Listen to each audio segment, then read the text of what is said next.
اس programme کے اخراجات جو اسمر منسٹریز کے دوست اور پارٹنرز ادا کرتے ہیں۔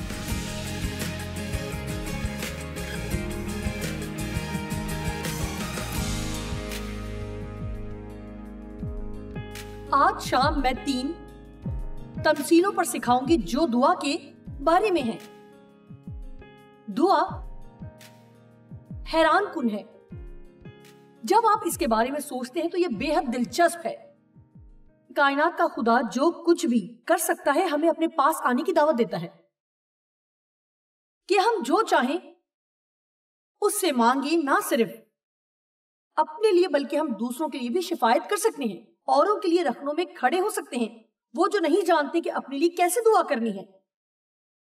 اور 2 خدمتیں ہیں جو خدا نے ہر مسیحی کو سونپی ہیں، ایک تو شفاعت کی خدمت ہے اور دوسری خدمت صلح کروانے کی ہے۔ خدا ہمیں استعمال کرتا ہے تاکہ گناہگاروں کا خدا سے پھر سے میل کروا سکیں، اور آپ میں سے ہر ایک جہاں کہیں بھی آپ ہیں خدا کے لیے اپنی خدمت کو سر انجام دے سکتے ہیں۔ اس طرح کہ اپنے ہر ایک کام میں مسیحی رویہ رکھیں۔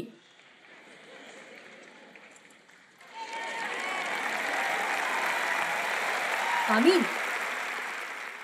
میں آپ کو بتا سکتی ہوں اور میں یہ پختہ طور پر محسوس کرتی ہوں کہ بہت سارے مسیحیوں کے اندر دنیاوی باتیں اس قدر سما چکی ہے کہ ہم میں اور دنیا میں فرق نظر نہیں آتا، اور ہمیں یہ جاننے کی ضرورت ہے کہ ہم انتہائی اہم عہد میں جی رہے ہیں۔ مطلب میں سچ میں محسوس کرتی ہوں کہ جن دنوں میں ہم سب جی رہے ہیں وہ اب تک کے سب سے برے دن ہیں، اور میں منفی نہیں کہلانا چاہتی، لیکن مجھے نہیں لگتا کہ ان میں کچھ بہتری ہوگی۔ لگتا ہے شاید یہ اس سے بھی برا ہوتا جائے گا، کیونکہ مجھے لگتا ہے ہم یسوع کی واپسی کے وقت کے بہت نزدیک آ چکے ہیں، اور اگر وہ ہمارے زندہ رہتے نہ بھی آیا تو ہم کو ہر دن ایسے جینا ہے جیسے آج ہی اس کی واپسی ہے۔ میں سوچتی ہوں ہماری زندگی میں کتنا کچھ بدل جائے اگر ہمیں پتا ہو کہ یسوع صبح 8 بجے آ جائے گا۔ سو ہمیں اس طرح سے جینا چاہیے، اور اگر آپ اس گھڑی اس لمحے زندہ ہیں تو جانتے ہیں، سنیے، آپ مسیح کے کام کے لیے بہت اہم ہیں، اور آپ میں سے ہر ایک بہت اہم ہے۔ کبھی بھی شیطان کو یہ کہنے کا موقع نہ دیں کہ آپ کی کوئی اہمیت نہیں، کہ آپ کا کوئی مقصد نہیں۔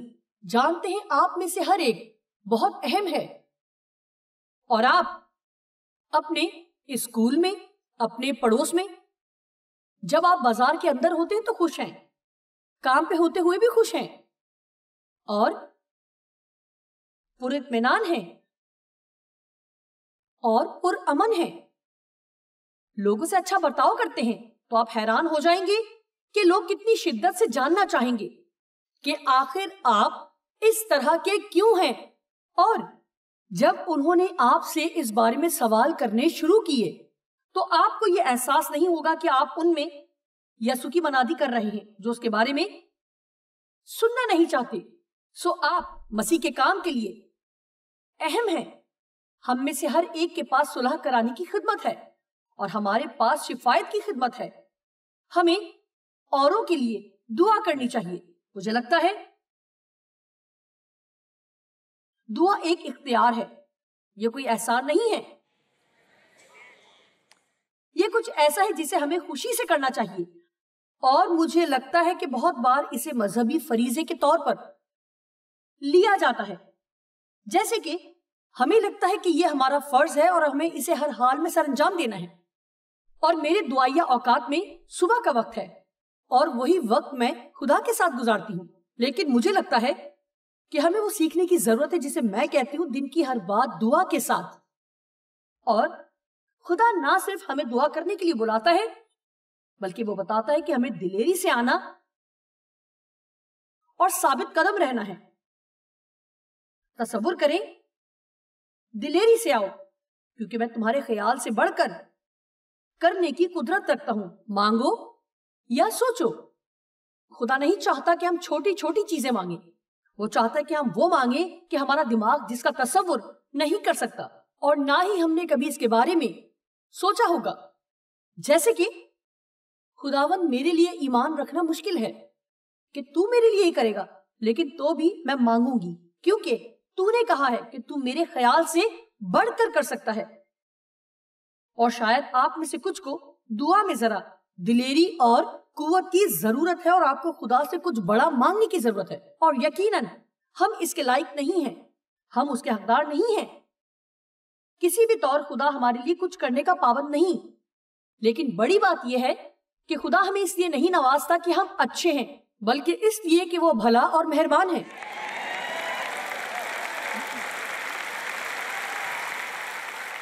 لیکن یہ نہ بھولیں وہ یعقوب میں کہتا ہے کہ تم پاتے نہیں کیونکہ مانگتے نہیں۔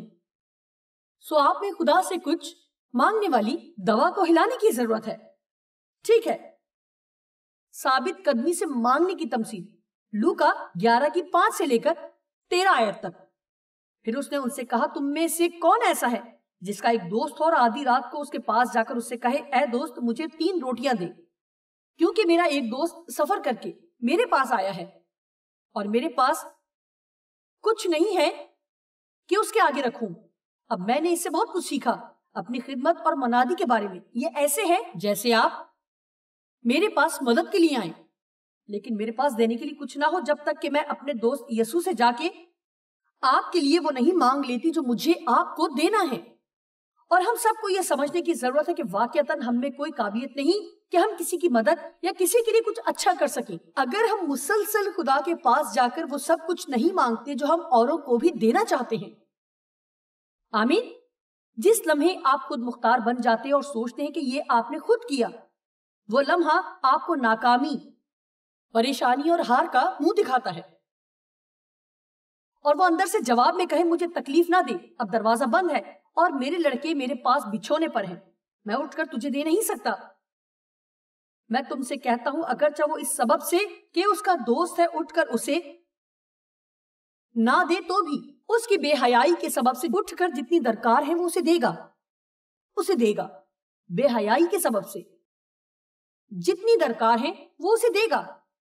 اب غور کریں، میں یہ کہتی ہوں کہ مانگیں اور مانگتے رہیں اور آپ کو دیا جائے گا، ڈھونڈیں اور ڈھونڈتے رہیں اور آپ کو ملے گا، کھٹکھٹائیں اور کھٹکھٹاتے رہیں اور آپ کے لیے دروازہ کھولا جائے گا۔ بالکل ایسا لگتا ہے کہ جیسے خدا کہہ رہا ہے، چلو دیکھتے ہیں تم مجھے تنگ کر سکتے ہو یا نہیں۔ مطلب یہ میرے اختیار میں ہے اور میں خدا سے کہہ سکتی ہوں، لیکن بدتمیزی سے نہیں۔ لیکن اگر کچھ ایسا ہے جس کے لیے مجھے پتا ہے کہ اس کے کلام میں وعدہ ہے اور کسی طرح سے یا دشمن مجھے اسے لینے سے روک رہا ہے، تو میں خدا سے کہوں گی، میں اس کے لیے اپنا منہ ہرگز بند نہیں کروں گی جب تک کہ بدلاؤ کو نہ دیکھ لوں کہ خداوند میری زندگی میں کیا کام کرتا ہے۔ آپ جانتے ہیں کیوں؟ کلام میں ثبوت ہے جو بتاتا ہے کہ خدا اسے پسند کرتا ہے۔ آمین۔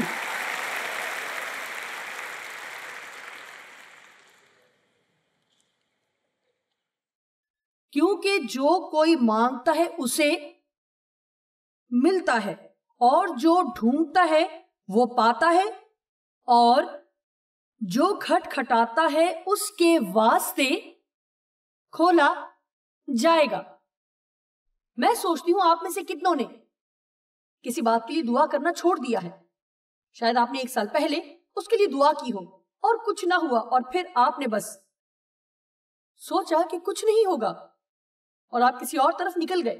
میں نے اپنے باپ کی نجات کے لیے 30 سال تک اکثر دعا کی، اور مجھے یاد ہے ایک دن میں نے نہایت دلیری سے خدا سے کہا، تو جانتا ہے مجھ سے زیادتی ہوئی ہے، اور آپ جانتے ہیں کہ جو اس نے مجھ سے کہا، اور اب تو نے مجھے ان سب لوگوں کی مدد کے لیے رکھا ہے جو دنیا بھر میں ہیں۔ میں نہیں چاہتی کہ میں ان کی مدد کروں جبکہ اپنے باپ کو جہنم میں دیکھوں، سو میں تجھ سے ان کی نجات کو مانگتی ہوں، اگرچہ کہ وہ خود نجات پانا نہیں چاہتے، تب بھی اے خداوند اسے میرے لیے مہربانی کے طور پر کر۔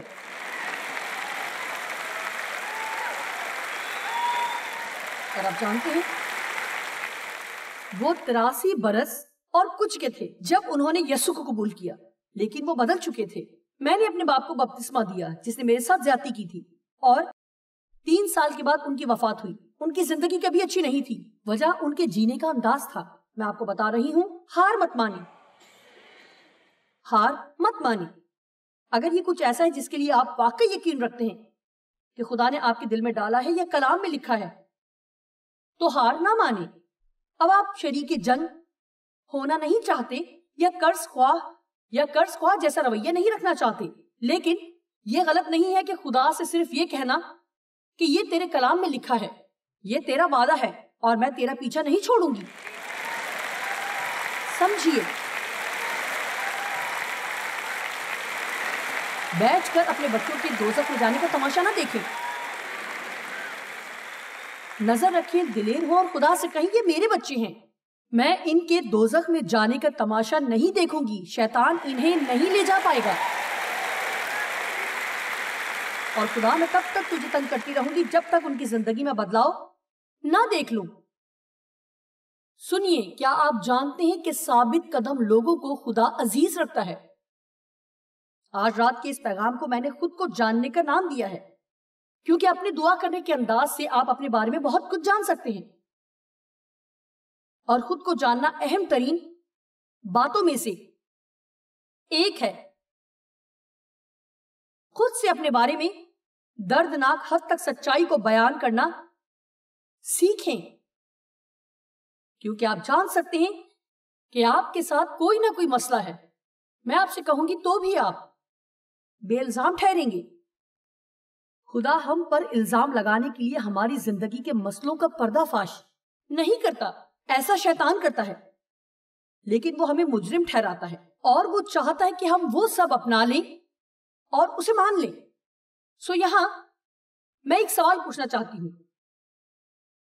کیا آپ ایسے شخص ہیں جو جلدی ہار مان لیتے ہیں؟ آپ کب تک برداشت کر سکتے ہیں کہ ابلیس اپنا کام کرتا چلا جائے؟ کب تک؟ اس سے پہلے کہ آپ خدا پر جھنجھلائیں. کب تک؟ اس سے پہلے کہ آپ کا رویہ بگڑ جائے. کب تک آپ کسی مسئلے میں الجھ کر اوروں سے اچھا برتاؤ کر سکتے ہیں؟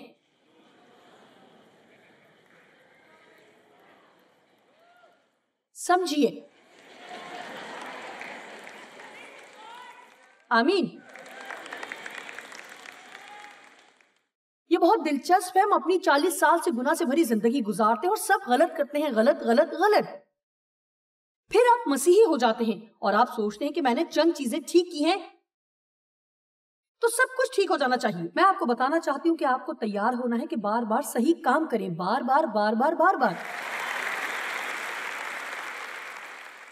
اور میں یہ آپ کو کسی بھی طرح سے مشورہ نہیں دیتی کہ آپ کسی انعام کے لالچ میں ایسا کریں. نہ ہی مجھے یہ لگتا ہے کہ یہ اچھا ہے. مجھے لگتا ہے ہمیں صحیح کام کو صحیح کام سمجھ کر کرنا چاہیے. جی. اور دینے کے حوالے سے بھی میں یہی سوچتی ہوں. میں یہ نہیں سوچتی کہ ہم دیں تاکہ ہمیں واپس ملے. مجھے نہیں لگتا کہ یہ کوئی اچھی بات ہے. مجھے لگتا ہے ہمیں دینا چاہیے کیونکہ ہم خدا سے پیار کرتے ہیں اور جو اس نے ہمارے لیے کیا ہم اس کی قدر کرتے ہیں اور چاہتے ہیں کہ دوسرے لوگوں کی بھی مدد ہو. اور ایک وعدہ جو اس سے جڑا ہے، پوری دائیں کی ذخیرہ خانہ میں لاؤ تاکہ میرے گھر میں خوراک ہو اور اسی سے میرا امتحان کرو. رب الافواج فرماتا ہے کہ تم پر آسمان کے دریچوں کو کھول کر برکت برساتا ہوں کہ نہیں، یہاں تک کہ تمہارے پاس اس کے لیے جگہ نہ رہے. اگر آپ دے نہیں رہے تو اس بات کی توقع نہ رکھیں کہ خدا آپ کی تمام ضرورتیں پوری کرے گا. اس میں ثابت قدم رہیں. جبکہ آپ کے ہاں مالی مسائل ہوں تب بھی ثابت قدمی سے وہ کریں جو صحیح ہے. میں چاہتی ہوں کہ کچھ لوگ تھوڑے اور روحانی مسلز بنائیں اور شاید آج رات لاچاری کی کچھ سستی کو اتار پھینکیں، اس سے پیچھا چھڑائیں اور کہیں نہیں، میرے لیے وہ زندگی ہے جس کے لیے یسوع نے جان دی اور میں اسے حاصل کر کے رہوں گی.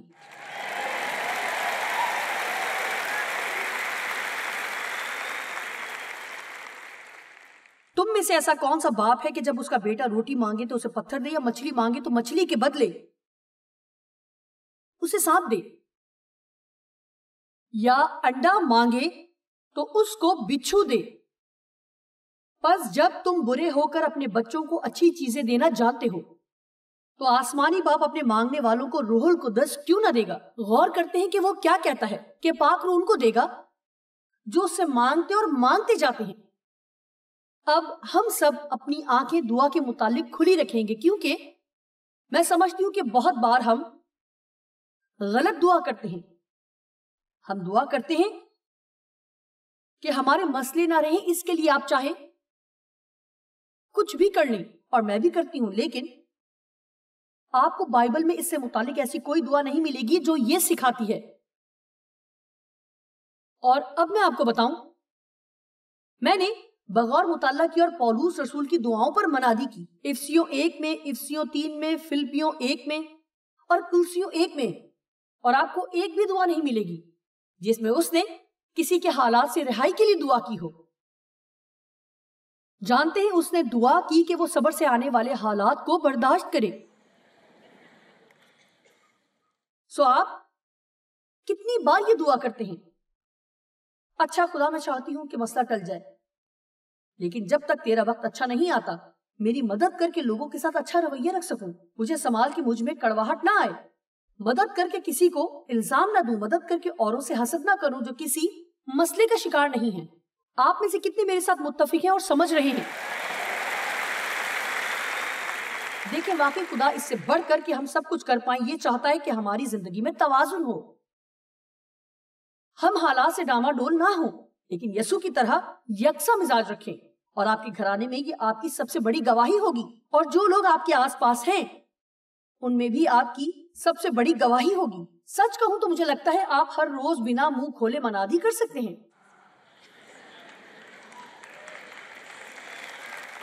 آمین. اور ہم یہاں غور کر کے دیکھتے ہیں کہ وہ اس سے گزرا.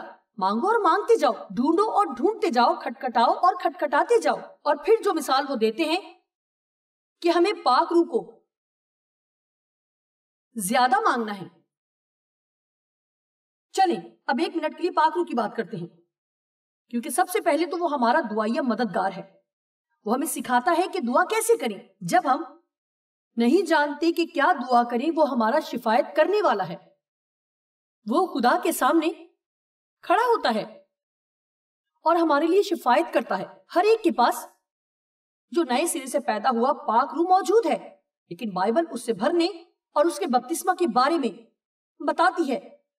اور کچھ ایسے حلقے ہیں جو اس کے بارے میں سکھاتے ہیں اور کچھ نہیں سکھاتے، لیکن بائبل سکھاتی ہے، سو ہم بائبل کے ساتھ چلتے ہیں، حلقوں کے ساتھ نہیں. اوکے، ہم سب مشکل میں پڑ جائیں گے اگر ہم یہ سوچنا چھوڑ دیں کہ ہم روح سے بھریں اور روح سے بھرتے رہیں اور ہمیشہ ہی پاک روح سے بھرے رہیں. افسیوں 5 باب کی 18ویں آیت میں لکھا ہے کہ روح سے معمور ہوتے جاؤ. ایک اور ترجمہ جو زیادہ بہتر ہے مجھے پسند ہے، کہتا ہے کہ ہمیشہ روح سے بھرے رہو. جیسا کہ آپ جانتے ہیں، مجھے لگتا ہے کہ آپ کو اپنی روزانہ کی دعا میں ایک بات جو کہنی چاہیے وہ یہ ہے کہ مجھے اپنے پاک روح سے لبالب بھر دے. میں صرف پاک روح کو پانا نہیں چاہتی بلکہ چاہتی ہوں کہ پاک روح سے ہمیشہ معمور رہوں. آمین. تو شاید آپ اپنی دعائیہ زندگی میں جدوجہد کر رہے ہیں، اور اگر آپ نوٹس لینا چاہتے ہیں تو میں آپ کو چند بڑی اچھی باتیں دعا کے متعلق بتاؤں گی جو آپ کی دعائیہ زندگی کو ہر روز واقعی مضبوط کرے گی. ہر روز دعا کریں کہ خدا آپ کو وہ رویہ اپنانے کی قوت دے جو رویہ آپ کو اپنانا چاہیے. ہر روز اٹھ کر صرف کوشش نہ کریں، کیونکہ میں آپ کو بتا سکتی ہوں کہ آپ ناکام ہوں گے. خدا کے بنا آپ ناکام ہوں گے. تم مجھ سے جدا ہو کر کچھ نہیں کر سکتے. آمین. پاک روح ہمارا قوت بخشنے والا ہے. پولوس نے افسیوں 3:16 میں دعا کی کہ وہ اپنے جلال کی دولت کے موافق تمہیں یہ عنایت کرے کہ تم اس کے روح سے اپنی باطنی انسانیت میں بہت ہی زوراور ہو جاؤ جو تمہارے باطن اور شخصیت میں رہے. دعا کریں کہ پاک روح آپ کی شخصیت میں ہر روز سمائے. آپ میں سے کتنے ہر روز اپنی شخصیت کو بہتر کرنا چاہتے ہیں؟ آمین. آپ حیران ہوں گی کہ خدا آپ کے لیے جسمانی عالم میں کیا کرتا ہے. اگر آپ جسمانی عالم کی چیزوں کو چھوڑ کر روحانی عالم کی ان چیزوں کے لیے جو آپ کی ضرورت ہے دعا کرنا شروع کریں جس کی آپ کو ضرورت ہے، خدا باقی چیزوں کی پرواہ خود کرتا ہے، پہلے اس کی بادشاہی اور راست بازی کی تلاش کرو تو یہ ساری چیزیں بھی تم کو ملتی جائیں گی. جانتے ہیں ایک دفعہ خدا نے مجھ سے کہا، مجھے لگتا ہے کہ وہ چاہتا ہے کہ آپ کو میں بتاؤں، آپ اس کے کام کی فکر کریں اور وہ آپ کی کرے گا.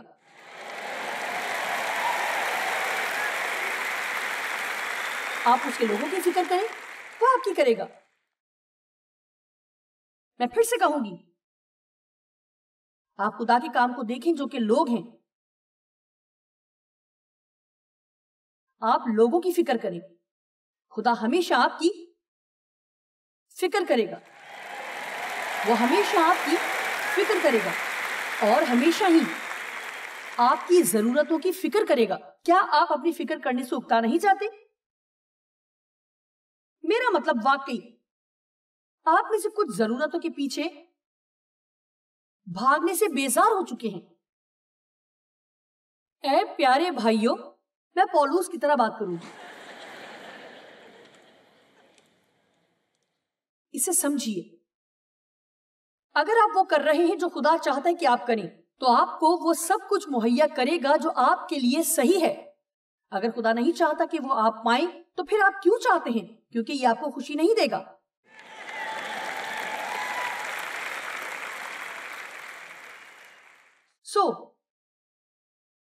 پاک روح ہمارا مددگار ہے. مجھے آپ کا نہیں پتا، لیکن مجھے ہر روز مدد چاہیے. صرف کچھ دنوں کے لیے نہیں بلکہ ہر دن. وہ ہمارا استاد ہے. جب آپ اپنی بائبل کھولتے ہیں تو کہیں، پاک روح مجھے سکھا. صرف بیٹھ کر اس کو سمجھنے کی کوشش نہ کریں. پاک روح مجھے آج کلام سے سکھا. اور جب آپ ایسی کسی جگہ پہ آتے ہیں اور آپ کسی اسپیکر کو سنتے ہیں، پاک روح مجھے سکھا، کیونکہ اگر وہ میری مدد نہ کرے میں آپ کی مدد نہیں کر سکتی. وہ ہمارا رہنما ہے. خدا، کیا ان ایام میں ہمیں اپنی زندگی کی رہنمائی کے لیے بکثرت ضرورت ہے؟ ہمارا قوت بخشنے والا، ہماری شفایت کرنے والا، ہماری وکالت کرنے والا، اطمینان بخشنے والا، میرے خدا اطمینان بخشنے والا. ہمیں اطمینان کی نہایت ہی ضرورت ہے، کیونکہ یہ دنیا بے اطمینانی کا شکار ہے. اور پھر مجھے یہ حصہ بہت پسند ہے. مجھے نہیں پتا کہ آپ کو یہ پسند ہے یا نہیں، لیکن مجھے یہ پسند ہے اور میں اسے بہت سراہتی ہوں کہ پاک روح ہمیں گناہ کی پہچان کراتا ہے.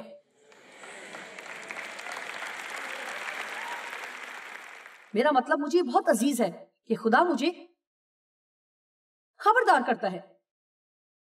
آپ کو کہنے کی ضرورت نہیں ہے، کچھ کرنے کی ضرورت نہیں ہے. آپ ایسا بالکل نہ سوچیں. صرف واپس جا کر آپ کو معافی مانگنا ہے تاکہ پاک روح ہماری زندگی کو معمور کرے اور ہماری رہنمائی کرے، مدد کرے اور سکھائے، گناہ کی پہچان کرے. یہی ایک راستہ ہے کہ ہم اس زندگی کو ناکامی کے بنا گزار سکیں. ہر روز دعا کریں اور کہیں، اے خدا مجھے پاک روح سے بھر، مجھے اپنے روح کے لیے نئے زور میں بپتسمہ دے. اب پاک روح کے ساتھ کچھ تحفے بھی آتے ہیں جن کے بارے میں ہم چرچ میں زیادہ بات نہیں کرتے اور نہ ہی سنتے ہیں. پاک روح سے معمور مافوق الفطرت کرشمے. میرا مطلب آپ کو کوئی بہت زیادہ روشن چراغ بننے کی ضرورت نہیں اگر آپ قوت کے جو کہ تمام پاک روح کے مافوق الفطرت کرشمے نہیں چاہتے، جو کہ آپ کو مل سکتے ہیں، کیونکہ جتنی قوت آپ میں ہوتی ہے زندگی اتنی آسان ہوتی جاتی ہے. بہرحال اگر آپ نے کبھی ان تحفوں کے بارے میں نہیں سنا تو ان سے متعلق میرے پاس آپ سب کے لیے مکمل تعلیم ہے جو میں اس سال میں کسی وقت دوں گی. لیکن حکمت کا کلام یہ جاننا کہ کس صورتحال میں کیا کرنا ہے جہاں آپ نہ جانتے ہو کہ کیا کرنا ہے. علمیت کا کلام. بہت سے لوگ کہتے ہیں، یار مجھے یقین نہیں آتا جو تم نے منادی کے وقت کہا وہ کیسے، تمہیں کیسے پتا؟ جی آپ جانتے ہیں روح کے تحفے آپ میں کام کرتے ہیں اور آپ کو واقعتاً پتہ نہیں چلتا کہ کیا ہو رہا ہے، اور وہ اس کو سب کے بھلے اور فائدے کے لیے کرتا ہے. یہ اس لیے نہیں کہ آپ شوبدہ بازی کریں اور کہیں دیکھو میں کیا کر سکتا ہوں، لیکن یہ اس لیے ہے کہ لوگوں کی مدد کریں. آپ جانتے ہیں کہ آپ کسی کی دعا کے انداز سے اس کے کردار کے بارے میں بہت کچھ بتا سکتے ہیں۔ ہم حکمت اور روحانی قوت کے لیے دعا کرنا سیکھنے کی ضرورت ہے، اور روح سے بھری ہوئی شخصیت کی بجائے ہر وقت جسمانی چیزوں کو مانگنے کی۔ اور ہمیں اس بات کو یقینی بنانا ہے کہ ہم دوسروں کے لیے دعا کریں، نہ کہ اپنے لیے۔